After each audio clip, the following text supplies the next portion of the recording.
যদি আপনি সময় মতো নিজের ভুলগুলো স্বীকার না করেন তাহলে আপনি আরেকটি ভুল করে বসবেন। আমরা আমাদের ভুল থেকেই শিখে থাকি। যখন আপনি নিজের ভুলকে স্বীকার করবেন তখন আপনি নিজের মনের বিশ্বাস এবং পরিশ্রম দ্বারা নিজের ভাগ্য নিজেই লিখতে পারবেন। আর যদি নিজের ভাগ্য লিখতে না পারেন তাহলে পরিস্থিতি আপনার ভাগ্য লিখে দেবে। আপনি এটা কখনোই বলতে পারেন না যে আপনার কাছে সময় নেই, কারণ আপনিও দিনে ততটাই সময় পান যতটা একটা মহান ব্যক্তি সময় পান। শ্রীকৃষ্ণ বলেন, সমস্যা থেকে পালানো মানে সমস্যাকে নিমন্ত্রণ করার মতো। জীবনে নানা সমস্যার সম্মুখীন করতেই হয় এবং এটাই জীবনের অটল সত্য। একটি শান্ত সমুদ্রে নাবিক ভালো জাহাজ চালানো শিখতে পারে না, তেমনি যদি আমরা আমাদের সমস্যা থেকে পালাতে থাকি তাহলে আমরা ভালোভাবে জীবন কাটাতে পারবো না।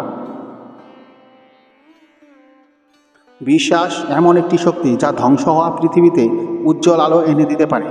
বিশ্বাস পাথরকে ভগবান বানাতে পারে, আর অন্ধবিশ্বাস ভগবানেরই তৈরি মানুষের মনকেও পাথরে তৈরি করে দিতে পারে। জীবনে কাঠিন্য আমাদের জীবন নষ্ট করতে আসে না, বরং আমাদের মধ্যে থাকা সামর্থ্য এবং শক্তি বাইর করে আনতে সাহায্য করে। কাঠিন্যকে এটা জানতে দিন যে আপনি তার থেকেও বেশি মজবুত ও বেশি কঠিন। কোনো ডিগ্রি না থাকা আসলে উপকারী। যদি আপনি ইঞ্জিনিয়ার বা ডাক্তারের ডিগ্রি পান তাহলে আপনি একটি কাজ করতে পারেন, আর যদি আপনার কাছে ডিগ্রি না থাকে তাহলে আপনি সব কিছুই করতে পারেন। বৃষ্টির সময় সমস্ত পাখি আশ্রয় খোঁজে, কিন্তু বাজ মেঘের উপর উড়ে বৃষ্টির পরোয়া করে না। ব্রহ্মাণ্ডের সমস্ত শক্তি আমাদেরই। আমরাই নিজেদের চোখে হাত রেখে দেই, আমরাই নিজেরাই কাঁদি যে আমাদের জীবন কেন এত অন্ধকার। যদি আপনি কিছু কথা এবং পরিস্থিতির ফলে চিন্তিত হয়ে যান যা আপনার নিয়ন্ত্রণে নেই, তো তার পরিণাম হলো আপনার সময়ের অপচয় এবং ভবিষ্যৎ নষ্ট। শ্রীকৃষ্ণ বলেন যে একবার অপমান সহ্য করে নেয় সে মানুষ, যে দুবার অপমান সহ্য করে নেয় সে মহাত্মা, যে তিনবার অপমান সহ্য করে নেয় সে ব্যক্তি মূর্খের দলে পড়ে। ভক্তগণ অনেকে বলে যে লোক আমাদের বারবার অপমান করে, কিছু না বলেও লোক আমাদের অপমান করে। কিন্তু কেউ যদি আমাদের বারবার অপমান করে, আমাদের টোন করে, আর যদি আমাদের নিয়ে হাসে, তাহলে আমাদের কি করা উচিত? আমাদের কি তার জবাব দেওয়া উচিত? যদি আপনার বারবার অপমান সহ্য করে যান তাহলে আপনি সর্বদা নিজেকে অপমানিত মনে করবেন, আর লোকেরাও আপনাকে সম্মান করা ছেড়ে দেবে। যে কেউ আপনাকে যা ইচ্ছা বলে চলে যাবে। যদি আপনি চান যে আপনার অপমান কেউ না করুক তাহলে আপনাকে নিজের আত্মসম্মানের খেয়াল রাখতে হবে। সহনশীলতা এবং মূর্খতার মধ্যে অনেক পার্থক্য আছে। যে মানুষ ভুল করে, অন্যায় করে, অত্যাচার করে সে তো পাপের ভাগিদার, কিন্তু যে মানুষ চুপ থেকে অন্যায় ও ভুলকে সহ্য করে সেও সেই পাপের ভাগিদারি। কারণ অন্যায় অত্যাচারের যদি প্রথমেই আটকে দেওয়া যায় তাহলে সেটা কখনো বৃদ্ধি পাবে না। যদি আমরা তাদের কিছু না বলি, তাকে কিছু না বলে ছেড়ে দেই, তাহলে পরের বার আমাদের তারা আরও বেশি করে কষ্ট দেবে। তাই আপনাদের ধর্ম হলো নিজের সম্মান নিজেই রক্ষা করা। এই পৃথিবীতে সবথেকে মূল্যবান জিনিস হলো সম্মান। সম্মানকে কেউ বিনামূল্যে পায় না। এটাকে নিজের চরিত্র দ্বারা, নিজের কর্ম দ্বারা, নিজের গুণ দ্বারা, নিজের স্বভাব দ্বারা অর্জন করা হয়। যদি আপনার সম্মান এবং আত্মসম্মান আঘাত লাগে তাহলে আপনাকে তার রক্ষা করতে হবে। যদি আপনি চান কেউ আপনার অপমান না করুক, আপনার সম্মান এবং আত্মসম্মানে কেউ আঘাত না করুক, তাহলে এই তিনটে কথা সর্বদা মনে রাখবেন। প্রথম কথা, অনেকে বলে যে আমাকে কেউ ইচ্ছা করে বলে যায়, আমি তো চুপ থাকে সব শুনি, আমি কি করব, কিভাবে উত্তর দেব? আপনাকে এই স্বভাবকে পরিবর্তন করতে হবে।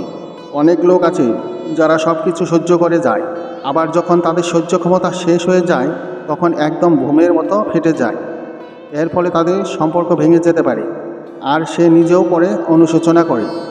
অনেকে বলে আমরা যদি জবাব দেই তো ঝগড়া হয়ে যাবে, আমরা যদি জবাব দেই তো আমি খারাপ হয়ে যাই। এই কারণ হলো আপনি কথা বলতে জানেন না।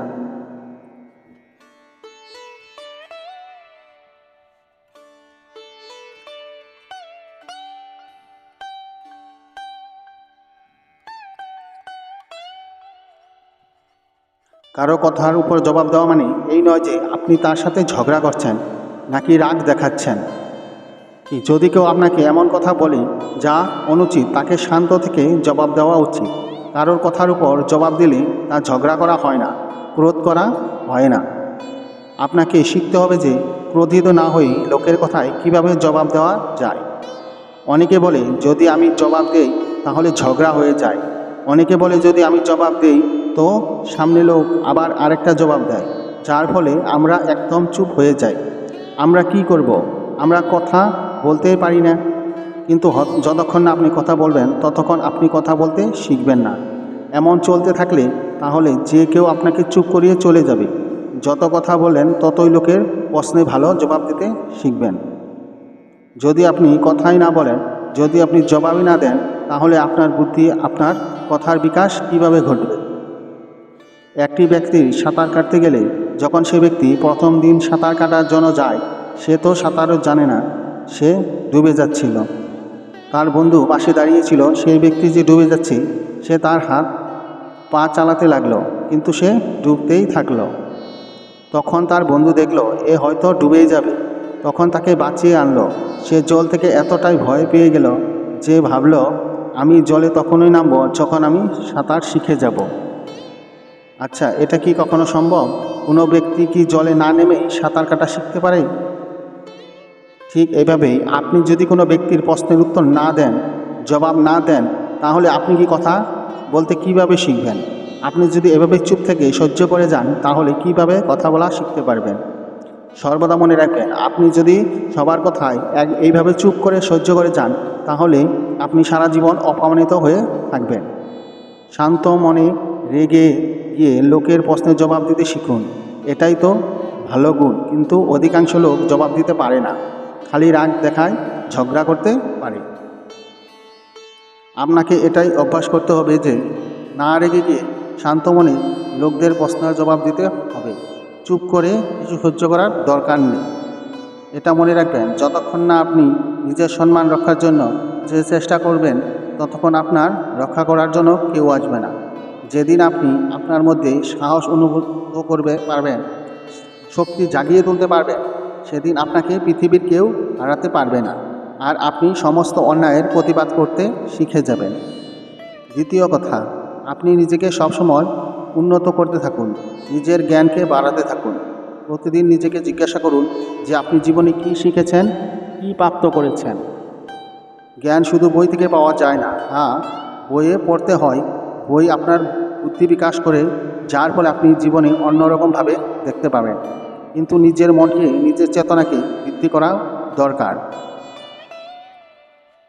নিজেকে নিয়ে কাজ করুন। যতটা আপনি নিজেকে উন্নত করতে পারবেন ততটা আপনার মধ্যে জ্ঞান বাড়বে। তাহলে আপনি নিজের উপরে সাহস অর্জন করতে পারবেন।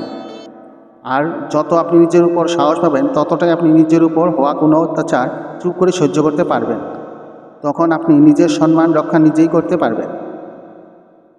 তৃতীয় কথা, আপনি মূর্খ লোকদের থেকে, বাজে সঙ্গ থেকে সবসময় দূরে থাকুন।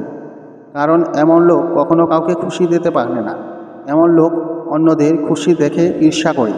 এমন লোক সর্বদা অন্যকে অপমানিত করে নিচে নামাতে ভালোবাসে। তারা ভাবে কিভাবে এক অপমানিত করা যায়, কিভাবে একে নিচে নামাবো, কিভাবে একে নিয়ে হাসাহাসি করব, কিভাবে একে টেন করব। এইসব লোকদের এই মনোভাবনায় থাকে। এইসব লোকেরা কখনোই বদলায় না। এমন লোকদের থেকে সবসময় দূরে থাকুন।